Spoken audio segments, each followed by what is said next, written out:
ደግሞ ኢትዮ ፎረምን ሲል ነው የሰማሁት። ኧረ በጣም ነው ያሳቀኝ።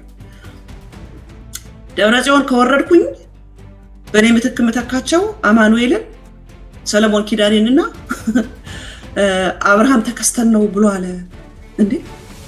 አልጋ ወራሽ አማኑኤል፣ አልጋ ወራሽ ሰለሞን ኪዳኔ፣ አልጋ ወራሽ አብርሃም ተከስተን ከንጉስ ደብረጽዮን ስልጣን እየጠበቁ ያሉት አስገራሚ ነው።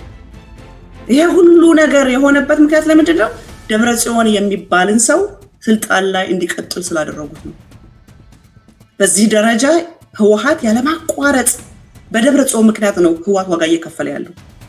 በደብረጽዮን ምክንያት ነው ቲዲኤፍ እየተሰደበ ያለው። በደብረጽዮን ምክንያት ነው እኛ ሁሉ እየተሰደብን ያለው። ደብረጽዮንን ወደ ኋላ ዞር ቢያደርጉት ኑሮ ደብረጽዮን በፈቃዱ ወርዳለሁ እንደማይል በደንብ ገብቶኛል። ውሸት ነው። ደብረጽዮን ስልጣን አይፈልግም። ደብረጽዮን ስልጣን አይወድም። ውሸት። ደብረጽዮን ስልጣን ይወዳል።